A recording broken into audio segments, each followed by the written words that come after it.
Mismo mga pulis daw ang nasa likod ng mga patayan sa gitna ng kampanya kontra droga ng gobyerno kapalit ng pabuya.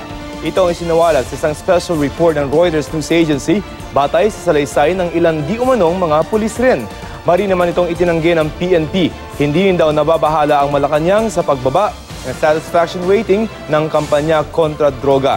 Base sa pinakahuling survey ng social weather stations, may report si Mariz Umali. To serve and protect, ito ang motto ng Philippine National Police, ang institusyong nangunguna sa kampanya kontra droga ng Administrasyong Duterte. Pero ang adhikaing ito ng PNP, tila nadudungisan sa kampanya kontra droga.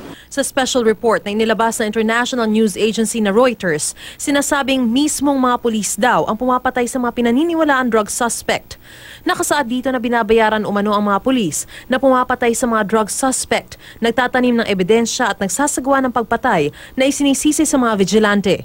Nasa 20,000 piso raw ang ibinibigay na pabuya para sa mapapatay na street level pusher o user, 50,000 piso para sa miyembro ng neighborhood council na sangkot sa droga, 1 million piso para sa mga drug distributor, retailer at wholesaler, at umaabot naman hanggang 5 milyon piso para sa mga drug lord. Binabayaran din umano ang mga pulis na 10,000 piso sa kada rapist, magnanakaw, manggagancho, gang member, lasenggo at troublemaker na napapatay. Mariin namang itinanggi ng PNP ang mga akusasyon. We don't have that much funds, much more to spend that amount on such things. Unang-una, illegal, bawal, hindi ho namin ginagawa. So, yun po.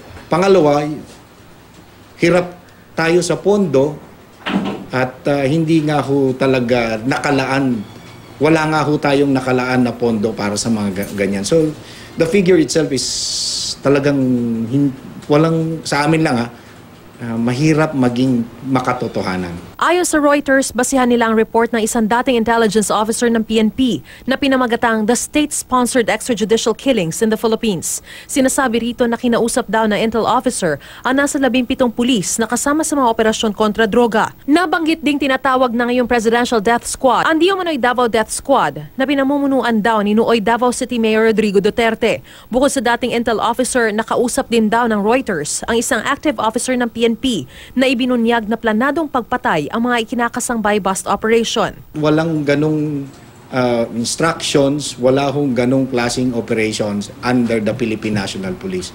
So, ang tanong ngayon, itong nagbabahagi ng impormasyon na to, he's liable for violating the law. Nireview na di umano ng Commission on Human Rights ang report na ito at sinabing maaaring makapagbukas ng mga bagong leads sa investigasyon. Maging ang Simbahang Katolika ay nakatanggap na di umano ng report. Umaasa naman ang intel officer na magagamit daw ang report na ito bilang ebidensya sa kasong ihahain umano sa International Criminal Court. Aminado naman ng Reuters na hindi nila nakumpirma ang ilan sa mga akusasyong nakapaloob sa report ng dating intel officer, kaya hindi raw nila inilathala ang buong dokumento. Umani ng samot-saring reaksyon ang lumabas na special report ng Reuters. Para kay Senador Kiko Pangilinan, sinusuportahan daw ng lumabas na special report ang mga naging pahayag ng nagpakilalang miyembro ng Davao Death Squad na si Arturo Las Cañas. Hindi naman kumbinsido rito si Senador Ping Lacson at hinamon ng Reuters na patunayan ang kanilang akusasyon. Pinayuhan din niya ang kapulisan na baguhin ang kanilang taktika sa kampanya kontra droga. Kasunod ito ng pagbagsak ng rating ng kampanya kontra droga ng gobyerno kung saan bumaba ang mga nagsabing kontento sila rito base sa survey ng social weather stations.